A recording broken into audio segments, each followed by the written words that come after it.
Hey there, artistcaleb here. We're back with a little bit more Myst III, Exile. And we're nearing the end of this thing, but before I go and click in the linking book, I thought that we would read Saavedra's missing pages. If you want to skip ahead of all of this book reading, then please do so. If not, well, then sit back and listen to me stutter and stammer through this. I'll try my best, but no guarantees. I screw up a lot, but you know, hey, I like to read this stuff. And this is going to be fun. Now, I'll try to sort of emulate Saavedra a little bit without being annoying, though. But I like to because Brad Dourif is such an amazing actor. But anyway, here we go. And for those of you who thought that I would be a good voice actor, well, I'll make you regret those words. All right, here we go. The book sits on the floor of the tusk, its swirling panel reaching tentacle, like arms out to grab me. I want to close my eyes, to shut out these false illusions before they suck me into the fog. I do not want those swirling arms to touch me. Why? Why am I so afraid of his book? I want to remember. I must. I think this man may have come to our village, but he was younger then, dark-haired. Tall, wearing those same strange flowing brown robes. He carried a book in his hands then, too, and he's always using it. Always writing down notes. His eyes are covered by thick glasses, but his face is warm and friendly. He tells me his name. He says it's Atris. I remember now. His name is Atris. Atris says he's come to our village from a faraway place because he wanted to learn about the tree. He says he'll only stay a while, doesn't want to stop our endless labors. He says he wants to help if we will let him. Oh, Tamra, why did we let him? Keep writing, Saavedra. Write everything down. This Atris stayed with us for months. I taught him how to trim the delicate lattice roots, how to splice old and new growths together so the walls of our houses will grow strong. I tell him the traditions of the weave, how by using the spores to support the growing branches we keep the lattice tree alive. He wants to learn everything I know.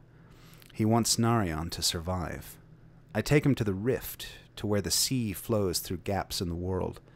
Steam flows up from the waterfall and has holiday sales that drain our bank accounts. The puffer spores are ready to take flight. We stand in the shadows of dusk and watch the spores begin to rise. He says they look like pearls against the sky.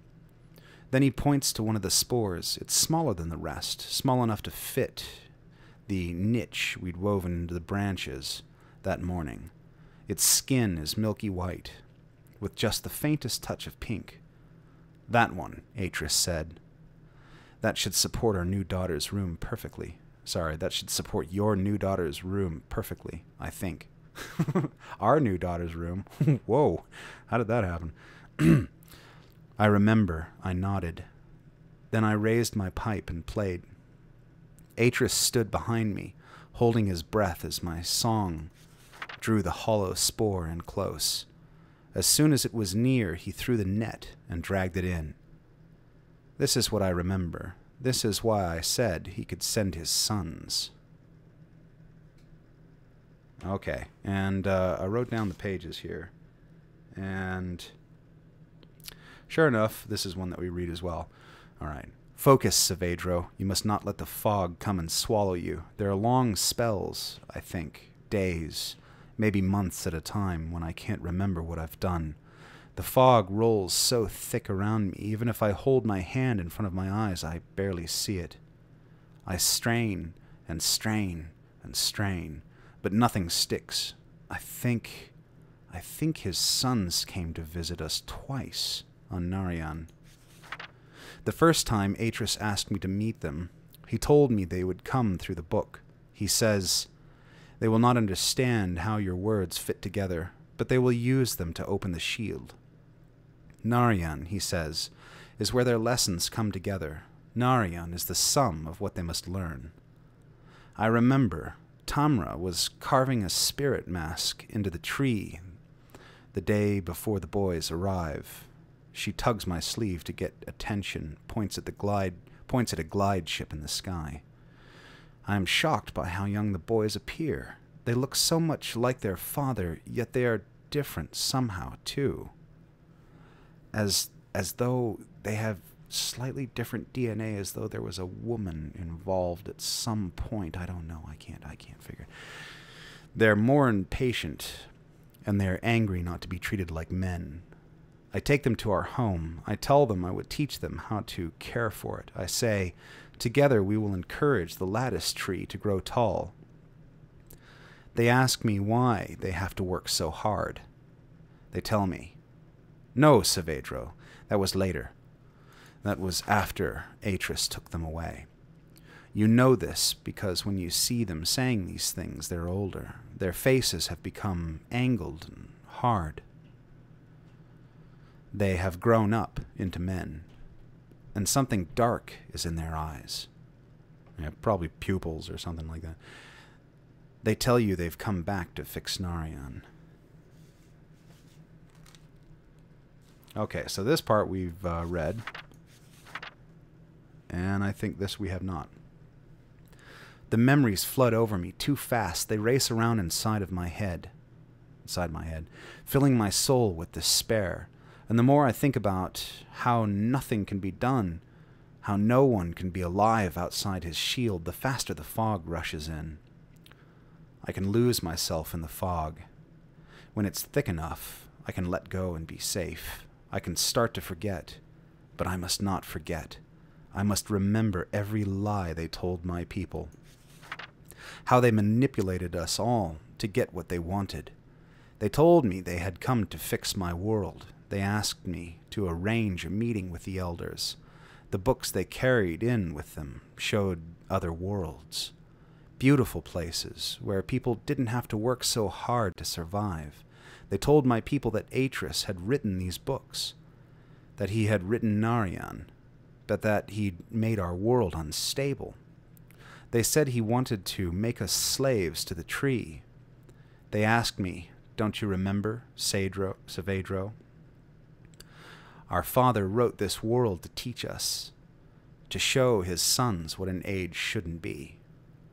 I don't know what to say. I don't know how it could be true, but why would they lie? Why would Atris have lied? The worlds they showed us in those books. The elders refuse to believe them. They say we cannot abandon the tree. For thousands of years we have tended the lattice roots. Without our traditions, we will die. I don't want us to die. I don't. But Cirrus and Akinar said. They said they would come back, Saavedro. Just like Atris once said to you as well. He said he would come back, but then he didn't. He didn't. And for that, you will have to make him pay. All right. And are we reading this one? Let's see here. I don't believe that we are. This one, on the other hand, let's see here.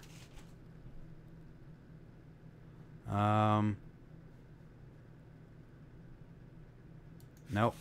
We've already read all that. Okay, here we go.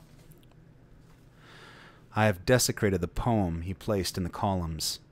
I could no longer stand to see Narayan's artistry in his worlds. I think I can do something with the sap to cover the second one, but I'm not sure what to do about the island. I don't know how to alter the current. Perhaps if I bring in some of the unusual floating stone from Amateria. Something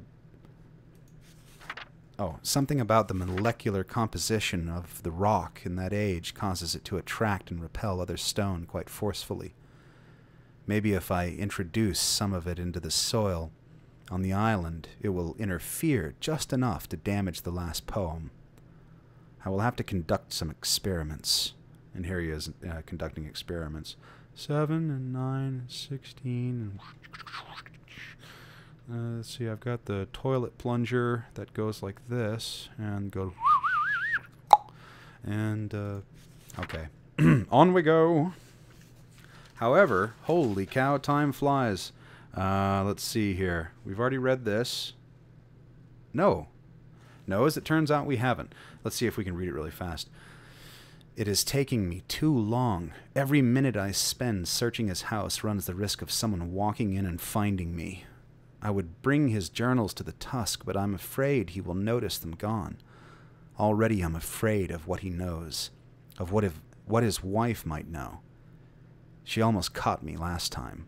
I had linked directly into the sunroom. I was walking toward his study when I heard footsteps coming down the hall. She was talking with someone. She was laughing. And for one heart-wrenching moment, I thought she was Tamra. Then I remembered my Tamra's dead. I left her to die when I went after the brothers. I told her to go to the reef, to take our 2 girls there and hide.